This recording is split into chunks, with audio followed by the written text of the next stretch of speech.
ศกรรมก็อย่างไรก็อนุโมทนากับท่านทั้งหลายตัวเนอะตอนนี้ไปก็จะได้เทศนาธรรมในเรื่องนางพญาปู่คำเป็นทำนองร้อยแก้วให้เฮาท่านทั้งหลายได้ยินได้ฟังก็อาจจะมีการจามการไออยู่เป็นเตื้อเป็นตีเพราะว่า3 วันมาเนี้ยถูมาขี้มูกใสย้อยบ่ฮู้ว่าอากาศเปลี่ยนก็ว่าร่างกายมันทรุดโทรมไปตามกาลเวลาหมูก็อาจจะมีการกระแอมกระไอแล้วก็เจ็ดน้ำลายน้ำมูกเป็นบางข้างบางตอนก็ต้องอู้กันฟังก่อนเนาะเพื่อว่าท่านทั้งหลายว่าโอ้ยันไปสุขภาพบ่ดีและยายว่ามาออกอากาศนะก็ต้องอู้กันก่อนตอนนี้ไปก็ขอเชิญท่านทั้งหลายรับฟังทำเรื่องนางพญาปู่คำตามลำดับสืบไปนะโมตัสสะภะคะวะโตอะระหะโตสัมมาสัมพุทธัสสะ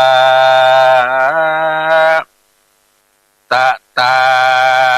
ปะตุมมาพุทติโพรานะวัจจานังมาตาญะอาหา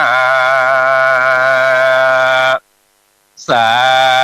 ทะโวปังลาโสตุจันนะสัพโพลิสะตั้งหลายตั้งยิงใจหนุ่มเทา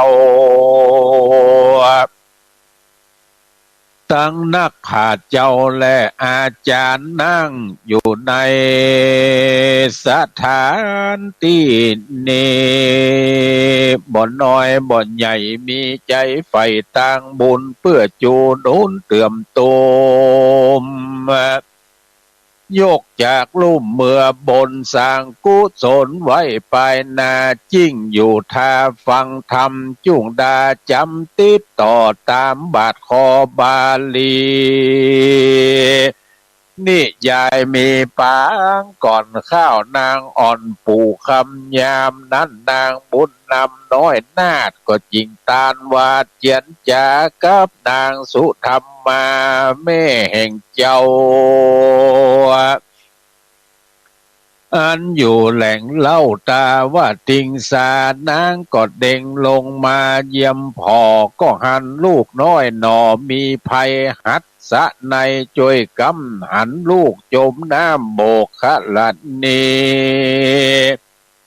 แล้วหันเล่นหนีเข้าป่าเมาปั่นบาเองเดียวลัดดงเขียวกลางเถื่อนบ่มีเปื้อนปอสองน้ำตาน้องจากเบาแสนโศกเศร้ากังวลป่าเอาโตนน้อยนาดเข้าไปสู่ภาศาสตร์เวใจบอกหันปีไผเป็นกูปู่คำเต้าอยู่เองเดียวกลางไพรเขียวร้องไห้หาเมธไทยสุธรรมมาว่าอะโหวัตะโอเอนอเป็นเวรกรรมแห่งข้าบ่หันหน้าแม่มารดาเมื่อนั้นนางเตวดาชื่อว่าสุธรรมาหันแล้วนางเทพแก้วจิ้งลงมาแล้วกล่าวจะใจว่านางลูกไทยปู่คำมีกำเครื่องใจสันใดจิ้งมาร้องล่ำให้ร้อนว่าใดสามีกาเจ้าจ้างเสวยเมืองกวาง4 ปีเป็นเตวีเต้าไทยเป็นสไปลาจาเตียนย่อมอยู่สุขาเตียงเต้าเลี้ยงร่วมเจ้าพรหมมาเป็นสันใดจาลูกน้อยเจ้ามาต่ำก้อยมองใจ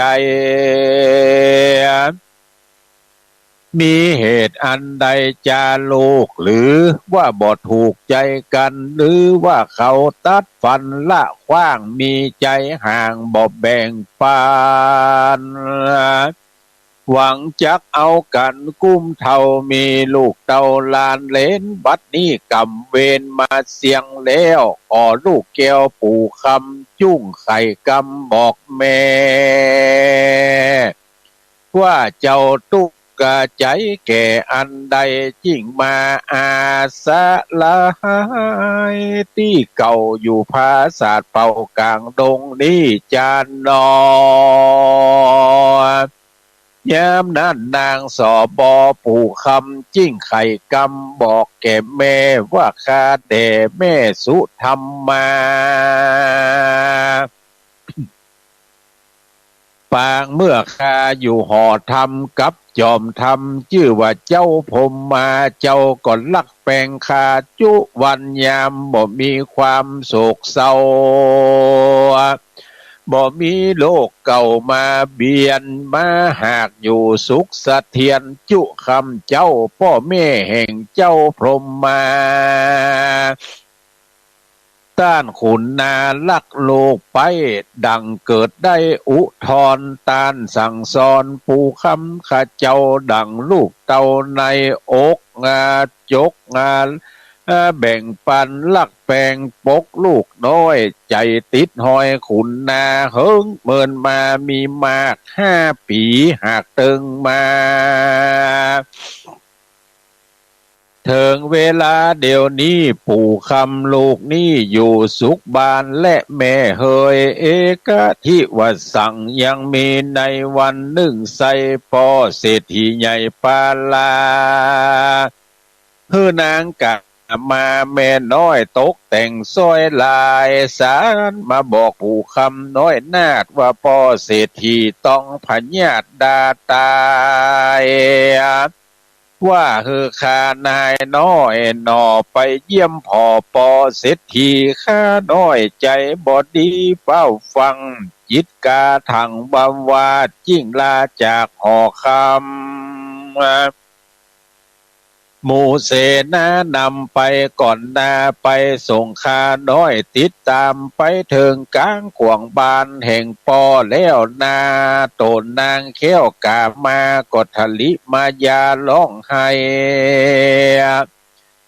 ว่าดูลาแก้วดอกไม้ปู่คำโตนป้อเป็นใครปิดยำนักแก่บัดนี้ไปหลีกแวเคาะที่ส่วนอุทยานคาลูกก็ไปตามถึงรอดเขาก็หวันกอดกำแขนนะกำเอาคอแห่งคาส่วนนางแม่หน้ากามากดเอาเชือกสายป้อมามัดคอแห่งคาแล้วถอดเอาเครื่องง่าขัวคำตั้งใหม่แพรำเสื้อผ้าโต้นแห่งคาปู่คำส่วนป้อใจดำบาปใบยับคาตอดตกไตโบกครณียามนั้นนางแม่ธรณีขุดนามีใจหาขุนนาแล้วยกตัวคาออกจากบาดาลเขาอินดูสงสารม่นคาบ่คือความนาถึงตายจิ้งใดแก่สายเจือกบวงคาติ๋งต้วงรอดคืนมาส่วนตนบวกคำพี่บ่าวได้ยินข่าวโกลาจิ้งดีบเสาะหาปู่คำพ่อลูกกำเมหน้าเศรษฐีบาปกาข้าลูกปู่คำจิ้งโคงจิ้งใจอามาตังไพราชตามหาบ่หันพุทธาลูกแห่งแม่มารับแผ่รับลี้มาอยู่ที่นี่กลางไพและแม่เคยว่าอันตะตาในกาลยามนั้นส่วนว่าเจ้าบัวคำเล่นตัวตามบนย่างก็เข้ามาจอดจังห้องขาดใกล้ภาษาหอนางก็จิ้งคงควายอยู่ใจว่าขอนางไทยคืนเมืองแดดเตอว่าอ่านเมื่อนั้นนางปู่คำนางบ่เหลือกำแห่งแม่เพราะหันแก่ผัวควันนางก็รู้หันแจที่แจงนางรู้แค้มความในว่าเป็นเพราะพ่อใจไม่บาปกาตังแม่หน้าอุบายแต่งมาและนา ส่วนว่าเจ้ายอดฟ้าบัวคำจิ้งแปลงลายสารกำไปไว้ขาบถึงเจ้าลาดผมมาว่าเตวะคาเดพัญญาผ่านเพียวบัดนี้นางเกี้ยวปู่คำอยู่ดงดำไผ่ป่าอยู่ภาษาแก้วดงนาจิ้งแปลงกะถามากล่าวถึงนอเต้าบุญเรืองฮือเศษนาเนืองแต่งหางยังเครื่องจ้างปวงคำมาเตียวจำกุ้ยขี่มาตัวกี้เตรียมอ่าน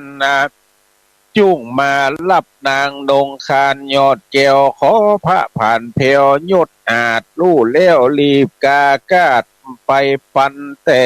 แดดตลาโสลาจาในกาละยามนั้นส่วนพระญาผมมาได้หันอัคราโสสาสารเดียวโตนหน่อเกี่ยวพรหมมากำโศกามีสว่างเงาจริงล่องเปล่าเสนามาเต็มห้องพังกาภาษาเจ้าจริงวาดเจนจาว่าดูกัดดาเสนาอมาตกูเต้าลาดลาจากำโศกาสว่างแล้วบัดนี้นางแก้วปู่คำอยู่ดงดำไพรป่านางนี้กว่าไปสู่ยังที่อยู่เก่าหิมปานบัดนี้เจ้าตนคานชื่อว่าบัวคำเป็นกู้นางนำอยู่ขอบคันในที่นั่นหอนางจิ้งจักป่งวางอำนาจแก่อำมาตย์ตั้งลายว่าสู้จุ่งเล่งลายบ่าวไพรจุ่งติดไฟตั้งการแต่งเบาะอ่านเครื่องจ้างรีบแต่งหางเร็วไวเราจักไปสู่ป่าที่ภาษาทล่างปู่คำยามนั่นเสนาน้ำล้อมเฝ้าตั้งบ่าวเจ้าขุนนายเสนาลายก็รีบแต่งหางยังเครื่องจ้างพวงคำมาเตียวสำหกแล่นเลือกเอามาตัวแก่นเตียวตังเขาก็จัดแต่งดาดังพร้อมแล้วยามนั้นอามาตย์แก้วนายคุณก็รีบตุนหน่อเจ้าผมมาก็เอากันออกปาลาเมื่อยามเจ้าจักเอากันเข้าดงไพรเสนาในและเสนานอกเขาก็ร้องบอกกันไปคนลามไหลจะจืดปานดังมืดฟ้ามัวดินฟังเสียงปินปาดก้องดังสนั่นก้องดงไพรสารัดในเสียงสั่นเสียงนั่นลั่นโซโซงพ้องก็มาเป่าปีนั้นตุกตี้ตือพ้องก็มาตบมือโหเศร้าไปส่งเต้าผมมาพ้องกินสุลากับจิ้นสมเมาห่วงโงมเตียวตางพ้องเอาใส่ปางใส่ขวดเมาอู้อวดเซ็งกันแย้มนั่นตะวันแดดกาเสียงจ้างมาเด้งดังเสียงหอยสังเป่าทองเสียงตื่นต้องนนถีก้องกองมีหลายหลากยกออกจากปาลาพ้องถือศีลากับดาบสะเนาหากสุบการ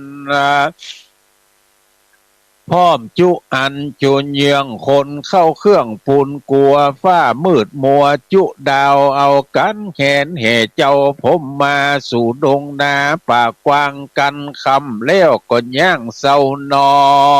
น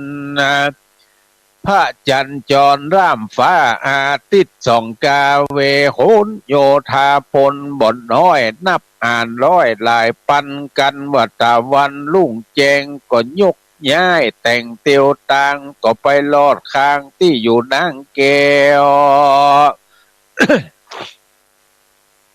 ใกล้ค่ำแล้วยามแรงก็มีแลนาตัดสมิงคันเนในขณะยามนั้นส่วนอันว่าเจ้าบัวคำโตนองค์อาจตั้งนางแก้วราชปู่คำก็รีบออกมารับตนคำเจ้าฟ้าก็อาราธนา ขึ้นนั่งเนื้อเต้นแก้วจองคำนางปู่คำก่อนนบน้อมไว้ยังเจ้าไทยผัวควรว่าคาแด่พระจอมธรรมเป็นเจ้าหยดตัวเต้าปาลากันบุญบ่มาช่วยข้าเจ้ายอดฟ้าผัวโคนบ่ได้หันปะนายังตัวน้องลาแถมซ้ำปอสองเหตุแม่หน้ามาปองคาขาดจักเฮอเมียนจาดมารัดนาหลอนบุญบอกมากำจ้วยคาน้อยเตี้ยงโมยหายสูญตายละตนบุญเจ้าปีคาน้องนี่อะไรน้ำตาไหลอาบนาโอยน้อผัวขินฟ้าสามีกาดังกอดโซกาโศกเศร้าแย้มเมื่อหันผัวขินเก้าพมมาส่วนพญาก็โศกาโศกไม่เหตุหันน้องไทยวอนผ่านเจ้าก็มีน้ำตาซานตกหลังไหลย้อยทางฟังลงใจตีบองค์เต้าลาดเจ้าจิ้งสวาดกาธาว่าโสตุโขปิญะพะลิยังนิมิตังเวตมังวาพัดเตดูกัลานางใส่ใจเฮ้ยน้องแก้ว เราเลิศแล้วโสภายามเหมือนน้องหายกาพรากออกจากภาศาสตร์พังกาพี่ก็ใส่ใจว่านางตายกูพี่เสียดายแต่ใส่จิ้งร่ำให้วอนหาซอยสิเนหานาดน้อยยินโศกซอยจุคืนวันลางคืนก็มานอนฝันข้าคอยหันยางนางยอดซอยปู่คำเป็นอาจินจำบอกขาดฝันปาน้องนาดไปนอนกลางคืนวอนเดึกดื่นสะดุ้งตื่นเมาหาน้ำตาใจอาบย้อยบอกหันหน่อน้อยสักกำอาโหวัตะโอยนอเว้นกรรมแห่งกูปีชาติก่อนกี้มาตันลางวันก็เหมือนจักหันสีสุพันห่มพาอยู่ไกลนาผัวโตนกลางคืนมนแหล่งลาเหมือนหันนางนุ่งผ้าบนหอใจพี่มัวมอปั่นบาเมากุ้มกว่าหานางดูกันลาสลีคิงบางน้องแก้วบัดนี่หันน้องแล้วเจียงคานมีใจบ้านจมจืนปีติตื่นยินดีหลอนบ่มีผู้จูจ่วยนางแก้วเจ็บป่วยเทิงตายละตัวกายจากโลกกูพี่ก็จักเศร้าโศกปานใดพี่จักกันใจลาโลกคือป้นตุกโศกโดยนางเต้และนางเฮยรัตติญากลางคืนนั้นและลุงแจงมาแล้วอามหมัดแก้วเสนาก็เอากันมาแต่งหางยังเครื่องจ้างพวงคำแดงหมู่มาแสงยายหยาดตีก้องกองปาดเพลีบันเดาะมีก็เป่าทองเสียงติ่งต้องนนทีถึงยามดีเลิศล้วนหลายหมู่ทวนนำป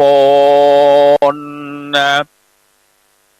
ปาดปินและนนทีตีเป่าหอยสังเล่าลือดังเสียงกองหนังดังตัดตุ่มดังกอตั้งกองคุ้มกองใจจ้อยซอไปตามปีซอฮอกวี่ข่าวตาเสียงจ้อก้องคางมุกมุยตะตุมอุยเนืองนันละคนหลายปันปั่นปอเสียงทันล้อดีดซึ่งนั้นเสียงคุยหวันแวแวเสียงปีเต้เนซอนคนเตียวจอนหอคำอ่านร้อยนาแห่ยอดจอยขึ้นเมืองโยธาเลืองยัวหลิญญาออกจากภัยราชดงนาสู่ปาลาเมืองเต้าสองเจ้ารอดภาษาหอคำก็มีวันนั้นแหละนา ตะตาในกาละนั่นส่วนเจ้าบัวคำมาหลอดเลี้ยวก็นำนางแก้วปู่คำขึ้นสู่หอคำแก้วกวางสองพ่อแม่อ้างมารับตอนเสียงอืดอ้อนบอนคางพ่อหันนางมาหลอดเข้าวันกอดกับองค์น้ำตาปังลงย้อยนาอินดูยอดฟ้าปู่คำเหตุปู่ใจดำเยี่ยร้ายเหมือนตายแล้วเกิดแถมสองตีส่วนเจ้าปุลีตนปอตั้งนางหน่อนางเมืองจิ้งเฮือเสนาเนืองห่างเครื่องสัพพะเยื่องทุนควรเสนามวลมาสู่สองนาหมู่คนลายมีพ่อแม่นายเป็นเก้าอามาตย์เท่าและเจ้าบัวคำแต่งขันคำใบใหญ่ใบสีใส่นมแมวบ่าวว่าสาวเลี้ยวเถียวน้อยยิบดอกซอยมาลีมีลายสีหลายอย่างหากอาจางเคยแปลงเขาก็มาตกแต่งดอกซอยพ่องก็ห้อยเป็นพวงเกียงเมยหลวงและกาเกตสลิเตสบันงาดอกมะลิลาหอมยิ่งตังดอกซ่อนกลิ่นหอมไก่สาละปีไข่กับอาดอกตายเฮินอาหอมตัวฟ้าดอกขยอมหอมบานตั้งดอกแง่หานดอกเป่าดอกเกตเก้าสันทานมะลิลาบานเบ่งซอยจุ่มผีอ้อยจุ่มปลาน้อยใหญ่หอมซอยร้อยในดงตั้งดอกดวงจ้างแนวดอกเอืองข้าวกาหลงสามปอยดงและสามปอยบานตั้งดอกเอืองมานเอืองเต่าตาควายเอืองตกโตลายมียายหยาดยังเป็นทอยเอื้องจ้างน้อยโป่งใบยาวเอื้องจ้างแดงจ้างดำจ้างขาวโป่งใบยาวเอื้องแสะเอื้องเพิงไกวกวัดแกว่งเนื่องเหมือนลมจอยดอกไม้ดอยมีหลายหลากดังดอกบุญนาคและดาวเรืองจุ่มป่าเหลืองหอมหืนดอกบานจืนดอกขจรหมู่พมรแมงปูเพิงมิ้นจู่ลู่จมดวงหมู่เขาแต่งแปลงพวงดอกซอยพ่องแต่งห้อยเป็นแถวปักเป็นแนวยศวางปักที่ห่างฮือเสมอกันเท่าเครือวันหย่อนหอยดูเรียบร้อยดีงามเขาแต่งบายสีเจ็ดจันแปลงขอบขั้นนมแมวฝูงสาวแล้วแถวน้อยโต๊กแต่งดอกซอยมาลาฝ้ายข่าวดาเวทก้องเพื่อจักเรียกขวนนะร้องขวนมามีตังสุกะลาหัวใหญ่โหต้มสุกไม่กินลำจิ้นไก่ยำจะจากกินหวานปากหวานคอเข้าข่าวสอบบอจะจอนหนึ่งสุกอ่อนกินหวานมีตังเป้าตาลเด็กกล้วยอ้อยกล้วยไข่น้อยหอมทองหอมเขียว หอมเขียวย้องกล้วยไตตังกล้วยไข่ตีบมาคำงามมากล้วยน้ำนมหวานยิ่งล้ำใส่เข้าน้ำโปจะนะอาหารเขาก็ตกแต่งดาไว้พร้อมเพื่อจักน้อมตูนขวัญแห่งนางจอมทันปู่คำก็มีและนาตะโตสา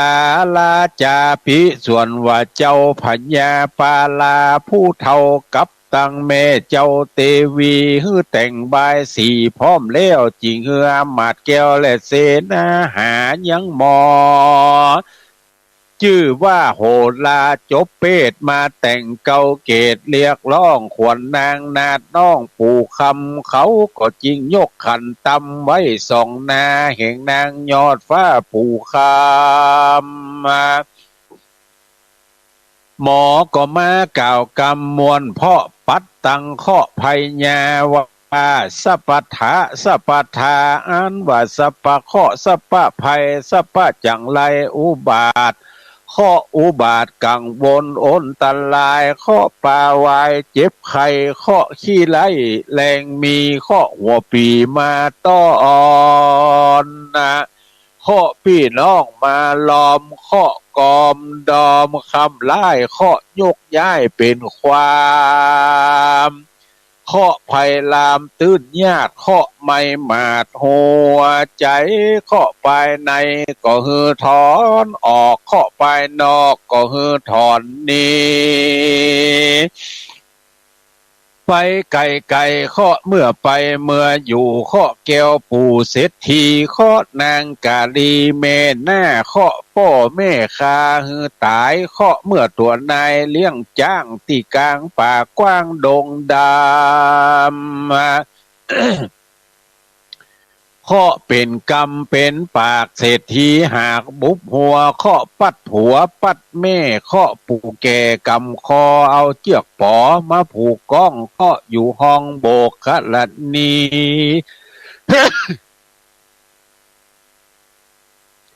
ข้อบอดดีปลายนอกข้ออันเขาจุหลอกอำลวงเป็นข้อลวงข้อใหญ่ดาตายใกล้ตายปองข้อได้เสียของเครื่องแง่เสียแผ่นพาคัวตะลงเสียแหวนธรรมลงสอดก้อยอันนางแม่น้อยเอาไปข้อจังไรติดแปดอย่ามาแวดมาคุยตั้งข้อปีเดือนและข้อยามข้อเหมือนลับข้อเมื่อตื่นข้อเมื่อนั่งนอนยืนเตียวข้อเมื่อเลวเมื่อยื้อเมื่อพออย่ามาต่อมาติดข้อปลาพิษเป็นโตดข้อลายโสดชะกันข้อลายพันลายสิ่งจุงม้วยมิ่งไกกาเฮือหนีไปนาตามพระอาทิตย์ใสแสงที่พระจันทร์แดงใสส่องที่ฟ้าล่องแผ่นดินสุดเฮือสู่ไปตามพระพุทธและพระอังคารที่สายฟ้าตั้งฟ้าต่อเฮือสู่ไปล่อพระตามล่อพระพัดเฮือสู่จัดกันไปอยู่เมืองเย็นเฮือสู่ไปอยู่กับผีเข็นแดนไกลสุขสบายแสนเย็นมืดเศร้าตีพระพุทธเจ้าบอกไว้ศาสนาฮือสู่ไกลกาไปตามโสดีจุ่งเอากันหนียกย้ายสัพพะเคราะห์ร้ายหลวงลายจุ่งติดตามไฟเส้นไหมไหลไปตามเส้นปลายโคดค่ายไปสู่เมืองผีกูจักด่าข้อฮื้อนี้กูจักตีข้อเฮินแลนโดยติปประมนแก้วแก่นอาคมแห่งพระโกดมพุทธเจ้ากล่าวเป็นกถาว่าดังนี้สัพพะทุกขาสัพพะภัยญาสัพพะโลกาวินาสันตุดังนี้ก็มีวันนั้นบ่ญาจะและนาอัตธรรมานิทิตาขีญาสังวันนายังกะทาห้องเหตุยังข่าวนางเกี้ยวเกตปู่คำผูกทวนแปดอันกดแขวดด้วยหมอโหลามากล่าวองค์การเรียกร้องยังขวนนางนาต้องปู่คำนะฮือต้านตังลายก้อยติดตามไปผูกนาผูกนี่จาเต้าอีเต้านี่ก่อนแหละนานิดทิตังขี่ญาอันเตสนาธรรมดวงชื่อว่านางพญาภูคำผูกทวนแปดก็บังโกมโสมเลศสาเดท่านทั้งหลายก็ได้ฟังพระธรรมเทศนานางพญาปู่คำผูกทวนแปดเป็นที่บัวละมวนลงไปก็เรื่องราวของพระเอกนางเอกผู้ร้ายตัวโกงแล้วก็พ่อแม่ผู้ร้ายพ่อแม่ตัวโกงก็ได้ซอให้หันว่าเป็นปุคลาธิฐาน ที่เฮาตั้นทั้งหลายควรจะเอาอย่างก็ว่าบ่ควรจะเอาอย่างฟังแล้วฮือตั้นทั้งหลายก้อนใกล้เอาที่มันเป็นแก่นเป็นสารเอาไปบอกลูกบอกหลานเอาไปสั่งไปสอนไปอู้ไปจ่าฮือลูกฮือหลานเฮาตั้นทั้งหลายได้ยินได้ฟังสืบไปแถมแต่ว่าได้ยินพระนักจัดรายการคลื่นสีขาวหลายตนหลายองค์ก็ได้อู้จากับศรัทธาเฮาตั้นทั้งหลายว่าบัดเดี๋ยวเนี้ยความตุกอกตุกใจของพี่น้องเฮาเจ้าข้าทั้งหลายอันเป็นสมณะก็ดีเป็นคฤหัสถ์ก็ดีเป็นตุเจ้าพันเนนเป็นคนบ้านหลายจังหวัดที่กำลังประสบกับอุทกภัยคือภัยอันเกิดจากน้ำมีจังหวัดเชียงรายมีจังหวัดพะเยามีจังหวัดแพร่มีจังหวัดน่านบัดเดี๋ยวนี้ลามไปถึงอุตรดิตถ์สุโขทัยพิจิตรแล้วก็จะลามล่องไปติ๊กเพราะว่ามวลน้ำที่จากที่สูงมันก็ย่อมจะไหลไปสู่ที่ต่ำอยู่เลยก็จะทำให้เกิดความเสียหายหลายบ้านหลายจองหลายเมืองหลายจังหวัดที่สุดแล้วก็จะไปค่อนกันที่กรุงเทพแล้วก็จะไหลล่องลงมหาสมุทรไปตั้งใต้บุตรตั้งตีลิงตีจ้ายไปติ๊กน้ำถ้ามันมาแล้วบ้านเฮานี่บ่พอเหมือนมันเป็นน้ำหลากมันบ่ใช่น้ำท่วมถ้าน้ำท่วมนี่มันจะขังอยู่หั่นน่ะท่านทั้งหลายเป็นปุ๊บ6-7 วันแต่บ้านเฮานี่บ่ถึงสูงสุด3 วันหายสอยเพราะว่าบ้านเฮานี่เป็นน้ำหลากมันมากำเดียวล่มแล้วก็ไปบ่มีที่ว่าจะขังอยู่เป็น7-8 วันเป็นเดือนจนวัชพืชที่อยู่พื้นน้ำนั้นปนเน่าปนนี่บ่ล่ำมีเหมือนจะมีเหี่ยข้างหนึ่งจะหันเนี่ยข้างหนึ่งแต่จะได้ก็ตามมาโวยก็ตามมาจ้าก็ตามอยู่เมินก็ตามอยู่บ่เมินก็ตามมันทำความเสียหายให้กับบ้านกับวัดโดยเฉพาะอย่างยิ่งก็กับวิถีชีวิตของเฮาท่านทั้งหลายนะกว่าจะฟื้นฟูได้เนี่ยน้ำท่วมท่านทั้งหลายต้องอาศัยหลายฝ่ายไว้ช่วยกันก็ยังเฮาเข้าใจนะแค่ฝนตกแล้วมันขึ้นฟุตบาทหิมบ้านเฮาบ่ได้เนี่ยมันเอาขี้เปอะขี้หยังขึ้นฟุตบาทกว่าเฮาจะเอาน้ำเข้าสาดแล้วจะเอาสลาดกวาดให้มันบดใส่ไว้เนี่ยดังเก่าเหมือนดังบ่มีฟ้ามีฝนตกมาใส่เนี่ยมันใช้เวลาแล้วก็ใช้น้ำใช้แห้งนักปอกวนคณะสงฆ์ขึ้นสีขาวพระนักจัดรายการในขึ้นสีขาวเนี่ยก็เลยมาอู้มาจ่ากันว่าเนี่ยเจอใดจะจ่วยเจ้าหมู่เจ้าจุมที่เป็นตุพระที่เป็นศรัทธาเฮาตั้นทั้งหลายเนี่ยบรรเทาทุกข์บ่ใจว่าจะจ่วยโป้นทุกข์อันทุกข์นี่ที่เกิดจากน้ำนี่ มันจะทุกข์ไปแถบเมินอยู่ก็ต้องตัวเก่าทำใจให้ได้อยู่กับมันให้ได้ถึงจะโป้นทุกข์ทั้งหลายเหล่านั้นแต่คนที่ไปช่วยเนี่ยมันเป็นบรรเทาทุกข์คือทำให้มันเหือดหายไปให้น้อยลงครับน้อยมีอยู่มีกินมีมีกำลังใจในอันที่จะดำรงชีวิตอยู่ต่อไปแถมก็เลยมากึดกันว่าเฮาช่วยกันประชาสัมพันธ์ทางสถานีวิทยุบ่ภายใต้การหันชอบของผู้อำนวยการสถานีวิทยุคลื่นสีขาวอาจารย์พระครูอภิวัฒนวิกรมรองเจ้าคณะอำเภอดอยหล่อเนี่ยก็มาอู้มาจ่ากัน โดย ได้รับการถวายคำแนะนำจากพระเดชพระคุณหลวงปู่พระครูปฏิภาณธรรมทินซึ่งเป็นพระนักจัดรายการที่มี อาวุโสสูงสุดที่ได้ออกอากาศใน8จังหวัดภาคเหนือเนี่ยก็อู้จากันว่าหันกวนเมื่อหันกวนแล้วก็ อู้กันมาในรถก็ว่าวันใดเฮาท่านทั้งหลายจะไปช่วยบรรเทาความทุกข์ยากของเปิ้นทั้งหลายที่ประสบความทุกข์ยากมาเล็งหันว่าหลวงปู่อยู่จังหวัดเชียงรายต้องเอาเชียงรายไว้ก่อน ทั้งเป้ทั้งน่านทั้งพะเยาหลายหน่วยงานก็ไปช่วยกันละก็เอาเชียงรายหลวงปู่ก็บอกว่ามันมีอำเภออุ่นตานกับอำเภอเทิงที่เกิดความเสียหายหนักกว่าอำเภออื่นๆแล้วก็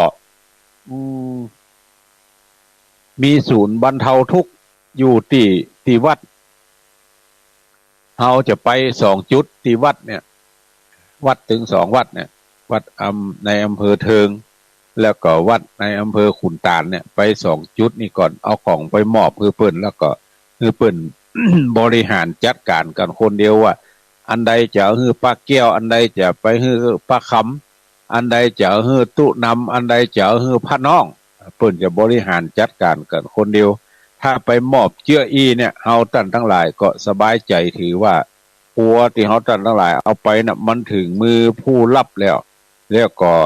อย่างอื่นเดี๋ยวก่อยมาอู้มาจ๋ามาว่ากันแถมกำว่าเอาจะเนี่ยเจื้อใดกันแถมในโอกาสต่อไปเนี่ยว่าจะทำจะได้แถมในวันข้างหน้าที่เขาได้ทำเป็นเบื้องต้นเนี่ยคือช่วยบรรเทาเนี่ยและจะมาทำจะได้แถมก็ช่วยกันประกาศตั้งสถานีวิทยุท่านพระมหาสมชาติชาตปัญโยวัดบรรพตสถิตก็ประกาศตั้งลำปางแต่ก็ได้ยินทั่วไปทั่วโลกแห่งจ้ำเพราะท่านมหาไล่สดไผ่ที่พอเฟซพอไลน์ของท่านมหาก็จะหันได้ว่าท่านมหานี่ช่วยสังคมในการประชาสัมพันธ์สเปเหระเฮาท่านทั้งหลายเนี่ย ได้หู้ได้หันได้ยินได้ฟังปาเกิดความปีติยินดีหูทิพตาทิพก็เกิดขึ้นกับเฮาท่านทั้งหลายก็อู้จากันว่าใครจะเอาเสื้อผ้าที่ใจแล้วแต่มันดีใจต่อไปเนี่ยเพราะน้ำท่วมเนี่ยท่านทั้งหลายลองกึดพอมันเสื้อผ้าที่มันมีอยู่มันเป็นขี้เปอะขี้โปงมันใจบ่ได้อย่าเอาไปซักก็ซักที่ไหนแล้วไปตากที่ไหนมีอย่างสักอย่างบางคนก็บ่มีตึงตู้ตึงอย่างไหลไปเหี่ยหมดเพิ่นก็จะเอาเสื้อผ้าทั้งหลายแล้วเนี่ยไปบรรเทาฮือคนที่ประสบกับความทุกข์ยากเนี่ยได้นุ่งได้ย่องไปสักพักก่อนเมื่อลืมตาอ้าปากได้เขาก็จะซื้อเสื้อผ้าใหม่มาใจมาสอยต่อไปแทนส่วนหนึ่งก็เป็นเข้าป่าอาหารบอกว่าอาหารแห้งอาหารสดแล้วก็น้ำที่มันจะต้องใจเพราะว่าน้ำท่วมเตื้องเนี่ย ประปาหมู่บ้านกะอย่างกาเนี่ยมันหยุดหมดเพราะมันมีไฟฟ้าใจ เมื่อมีไฟฟ้าใจก็มามีอย่าง ปั่นน้ำขึ้นไปบนแท่งก็ทำเมื่อมีน้ำใจน้ำโดยเฉพาะน้ำกินเนี่ยน้ำใจยังพอมีอยู่ตักเอาเต็มนั่นใจได้อยู่ตีน้ำท่วมสักหันสวยนี่ได้อยู่พอจะได้อยู่แต่เอามาใส่แกงเอามากินนี่มันบ่ฮู้จะไปเอาตังใดก็ต้องอาศัยเฮาตั้นทั้งหลายเนี่ยช่วยกันเกาะกลุ่มลุมลากันบางคนบางตั้นก็บอกกองหู้ข่าวก็ปากันบริจาคสตางค์ผ่านหลายๆช่องทางทุเจ้าตนใดหู้จักทุเจ้าตนใดก็ไปหอมที่ทุเจ้าตนนั้นในส่วนของอาตมาภาพนี่ก็แม่สปันตันที่กุลจากอำเภอเมือง จังหวัดเชียงใหม่เนี่ยโทรมาหาวันนั้นว่าอีแม่ได้ยินเปิ้นประกาศตั้งสถานีวิทยุฝ่ายหินทุเจ้าอย่างก็บ่ฮู้บ่จ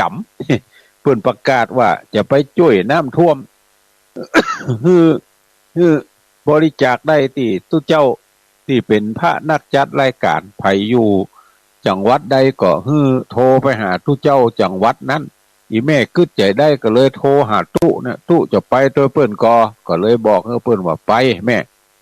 ชวนกันละว่าจะไปวันที่6 กันยายนเนี่ยตี 3ตี 4ก็ป้ากันออกไปกะไปเตะห่อเข้าพุ่นที่อำเภอแม่สวยพุ่นแต่ว่าท่านผู้อำนวยการสถานีวิทยุคลื่นสีขาวก็อู้เขาจะไปเตะห่อเข้าที่พวกอำเภอแม่สวยหลวงปู่พระครูปฏิพันธ์ธรรมทินก็ว่ามากี่โตน ประเดี๋ยวนี้ก็ยังตอบได้ว่าจะไปกี่โตนหลวงปู่พุ่นวันที่4ที่5ว่าถึงจะรวมตัวกันว่าจะไปกี่โตนเพราะหลวงปู่มีญาติโยมอยู่ที่อำเภอแม่สวยญาติโยมที่หั่นก็จะเป็นเจ้าภาพจังหันเจ้าเอามาเปาะกันกับห่อเข้าที่ทุเจ้าทั้งหลายห่อไปโดยเนี่ยห่อไปโดยแล้วก็จะเอามาเตะเปาะกันที่หั่นเปาะกันที่หั่นแล้วก็ฉันกันเหลือก็ฮื้อศรัทธาทั้งหลายกินกันศรัทธาท่านทั้งหลายใครจะไปนี่ก็ฮื้อโทรหาท่านผู้อำนวยการเนอะว่าจะไปเชื้อใดแล้วก็จะไปอย่างใดไปเชื้อใดไปอย่างใดแล้วก็จะได้อู้ได้จากันว่าออกกี่โมงจะนัดกันไปถึงที่อำเภอแม่สวยกี่โมงนี่นะไปถึงอำเภอแม่สวยกี่โมงแล้วจะเนี้ยจะได้พ่องเช่นจะเอาครัวไปหอมกันจะได้แล้วก็จะเอาสตางค์ที่เปิ่นฝากหอมเป็นซองก็ดีเป็นโอนมาก็ดีเนี่ยจะเอาเนี้ยจะได้หมายถึงว่าจะเอาไปหอมถึง2ที่นี่ก็จะแบ่งจะได้ก็ว่าจะฮืดเตแล้วเอามาหารกันก่อนจุดนี้เต้าอี้จุดนี้เต้าอี้ก็จะได้ก็จะต้องอู้จากันในวันไปนั้นประเดี๋ยวนี้มันอู้ประเดี๋ยวนี้ก็ถามมาได้ก็ได้มันจ่าควายกลางหนอง มันต้องเอาไปอู้ไปจากันเมื่อมันมีซองมีคนฝากหอมอย่างมาก่อนแล้วก็มาว่ากันทำกรรมดังนั้นก็อนุโมทนากับแม่สปันตันที่กุลเนอะบริจาคผ่านบัญชีอาตมาภาพมาจำนวนเงินอยู่ 1,000 บาทก็ขออนุโมทนาส่วนท่านอื่นก็ที่จะให้จะหอมกันก็ที่ไหนก็ได้เนอะที่พระนักจัดรายการอยู่ก็ฮือท่านทั้งหลายช่วยกันในส่วนนี้เพราะว่าเฮาคนไทยเหมือนกันเมื่อประสบกับภัยทั้งหลายแล้วเนี่ยก็จะต้องช่วยกันหลายสุขละบัดได้เปิดสายให้ท่านทั้งหลายได้รายงานได้อู้ได้จ่าบัดเดี๋ยวนี้ใครฮู้ว่าบ้านใดเมืองใดน้ำท่วมพ่องใน8จังหวัดภาคเหนือเนี่ยก็โทรมาอู้มาจ่ากันกำเนอ0817964608ลองโทรมาอู้มาจ่ากันบ้านอีแม่บ้านผมบ้านข้าเจ้าน้ำท่วม ประเดี๋ยวนี้ต้องการอันนั้นอันนี้หรือว่าประท่วมเก่าแต่ญาติพี่น้องอยู่บ้านนั้นบ้านนี้เขาเนี่ยได้จะช่วยบรรเทาทุกข์ให้เพื่อนหาก็ต้องมาอู้มาจ่ากันก่อนเนาะ0817964608ท่านทั้งหลายมีโทรศัพท์นี้อย่างก็ลองโทรมาอู้กันเนาะ4116อยากตั้งได้หา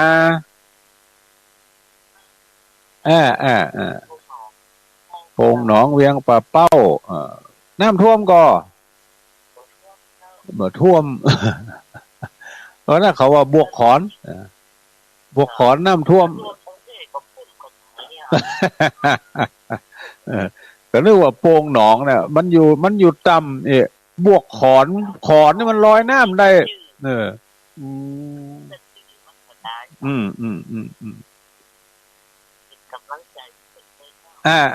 เดี๋ยวถ้ามีโอกาสก็ไปด้วยกันเนาะมีโอกาสก็ฝากให้หอมกันไป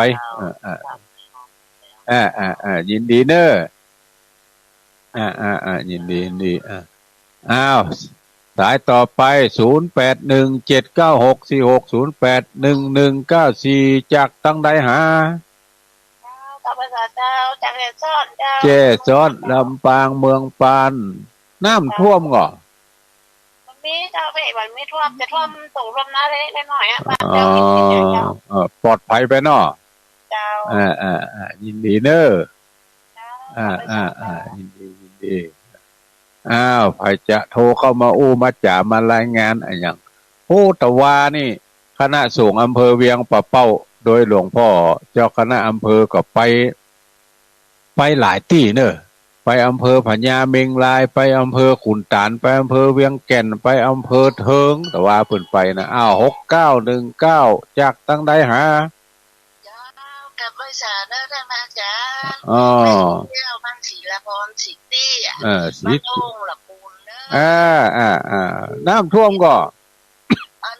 กุ๊ปีนี่มันท่วมกุ๊ปีประเดี๋ยวนี้นะมันเละนี่นะมันกำลังจะมาอยู่เจ้าได้ระมัดระวังแล้วกับฝนมันหยุดไว้วัน2 วันนี่มันก็เบาไปหน่อยอันก็ถ้าจะมาเป็นอย่างละสบายมากละอันเนี่ยเก่งไว้เนี่ยแกที่ไปที่อันบริจาคที่น้ำท่วมวันที่6นะเจ้าที่เกี่ยวกับร่วมบุญกับท่านพระมหาสมภารไปแล้วเด้ออนุโมทนาเนอะยินดียินดียินดียินดียินดียินดีอ้าวสายต่อไปหลุดไปเหียเข้ามาแถมใหม่0817964608โทรมาโอมาจาเรื่องอุทกภัยน้ำท่วม9134ติดละเจริญพรจากตั้งไหนฮะห้วยบ่อทองเจ้าห้วยบ่อทองน้ำท่วมก่อนอยู่ในห้วยเนี่ยฮะสุกแล้วไปอีสานด้วยเพื่อนอากาศอยู่ระหว่างการเดินทางมาเจ้าเลยบ่ได้ออกอากาศสักคำไปอีสานเขานัดกันไว้แล้วเลยบ่ได้อยู่เนี่ยยินดีเนอะ2983จากตั้งได้หาอำเภอแม่สวยเจ้าอำเภอแม่สวยน้ำท่วมก่อนแม่สวยท่วมที่ลาวน้อยๆเจ้าก็ได้ดอยนางเกียวน้ำบ่นักมันเลยลงบ่นักเดี๋ยวจะไปเตะหอเข้าแม่สวยเพื่อนวันที่6นี่นะเจ้าได้ยินอาจารย์สมศาสตร์ว่าจะมาขายบ้านอีแม่เขาเนอะถ้ามาได้ก็ดีจะรวมบุญยินดีเนอะอ้าวสายต่อไป0817964608ใครจะโทรจะอู้จะจ๋าอู้ถึงว่าตะวาเนี่ยหลายฝ่ายไปช่วยกันเรื่องน้ำท่วมที่หลายอำเภอหลายจังหวัด2105จากตั้งใดหา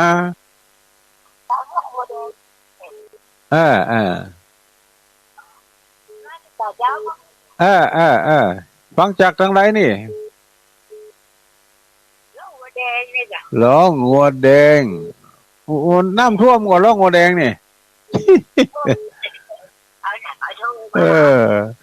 รวมท่วมล่องหัวแดงนี่ยุ่งเลยเนาะเอาล่ะเป็นเพลงอย่างนั้นเนอะยายพรเดี๋ยวว่าน้ำท่วม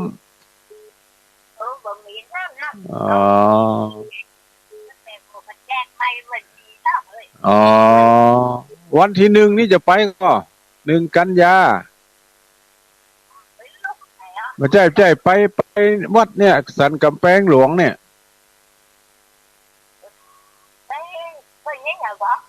เพิ่นจะฉลองปริญญาธรรมท่านมหาสิทธิวัฒน์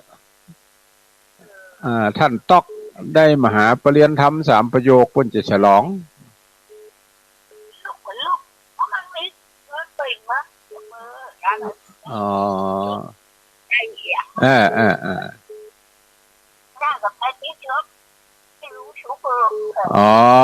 ติตุลุงสุกว่างก็ไปบ่ว่างก็เป็นหยังอนุโมอนุโมทนา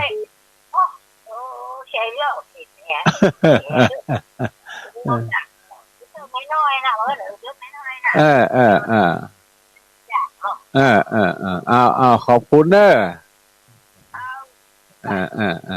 อสายตะกี้บัตรตันได้ฮับตะกรรมอู้กับยายพรมาหาใหม่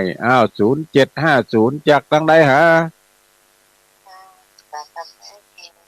ปางกำแพงเห็นฝนตกก่อไม่เจ้านี่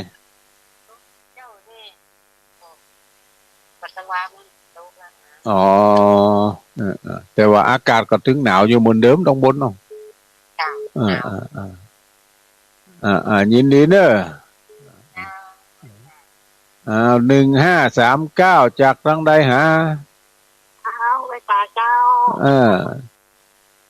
ลำปางเจ้าลำปางฝนตกก่อวันนี้ฝนตกเจ้าป้าแจ้งเลยอ๋อป้าแจ้งมาได้มาดังเหรอเจ้าเป็นพระไทยนั่นแม่ไม่ติดตามต่างประเทศเลยนะเจ้าท่านมหาสมชาติบุญยวาดทำไมเป็นพระไทยมาอู้ฟังเนอท่านมหาสมชาติตั้งแต่ตี3อู้ไทยตลอดมามีเมือง เจ้าหน้าที่ถ้าอยู่ไปในสักตีเปิดเทปไปกะหนูแอนฟังอยู่อาใจเนอหนูแอนมันว่ามีกับพระไทยว่ะ นี่ตุลุงแดง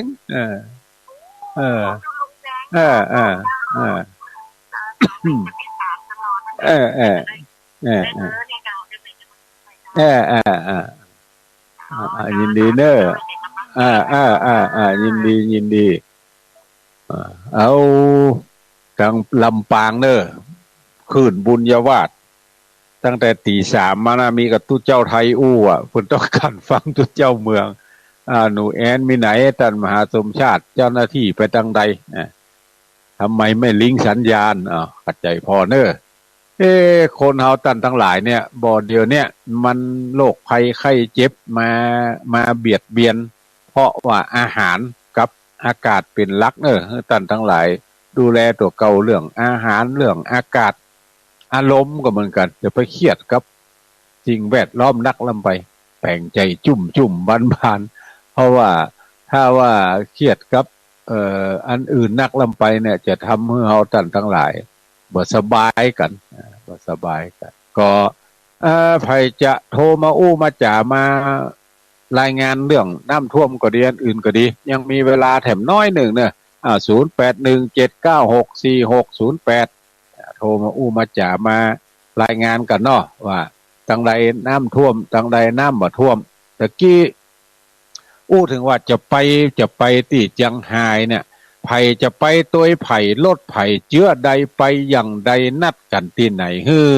เกาะกลุ่มลุมลากันคนเดียวไผ่คนเดียวมันเนอเสาะหมู่ไผ่หมู่มันรถไผ่รถมันเนอที่จะไปตัวกันนี่นะแต่ว่าตะกี้อู้ถึงภาค6พระเดชพระคุณเจ้าคุณพระราชปัญญาพรรองเจ้าคณะภาค6ก็ได้ปาตังอันอย่างก็ปาตังพระเจ้าพระสงฆ์หลายตนหลายองค์ไปมอบครัวมอบของตึงแป่ตึงน่านเพราะว่าในเขตนั่นเป็นเขตภาค6ตะกี้เนี่ยหันในเฟซพระเดชพระคุณ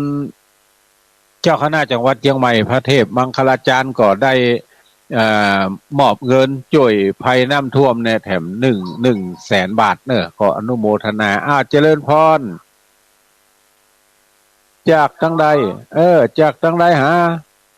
มูลสีทองบ้านห้วยแม่อายเจ้าแม่อายฝนตกหนักก็อยู่นี่ตกเจ้าจะน้ำลงบ่ท่วมบ้านเจ้า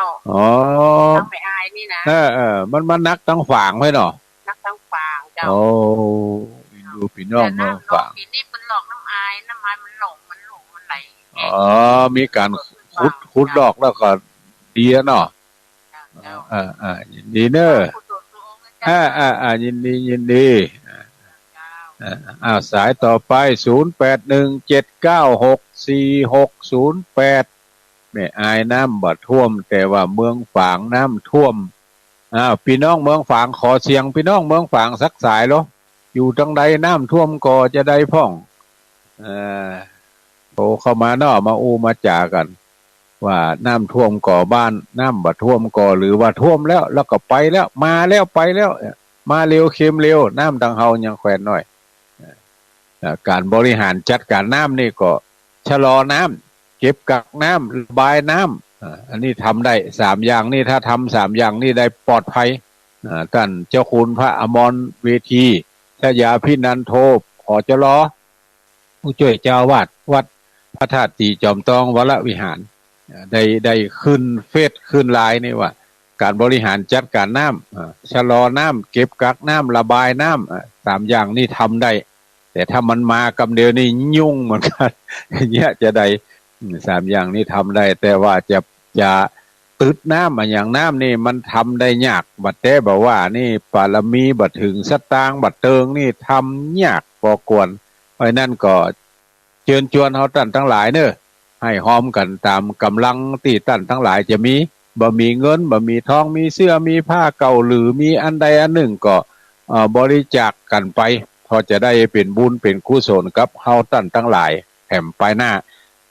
ก็ใช้เวลาของตั้งสถานีมาครบถ้วนขบวนความละ6 โมงละตอนนี้ก็ขอนำรายการนี้จากท่านทั้งหลายไปก่อนก็ขอท่านทั้งหลายอยู่ดีมีสุขมีอายุมั่นขวัญยืนเหมือนกันจุผู้จุคนเนอจัตตาโลธรรมา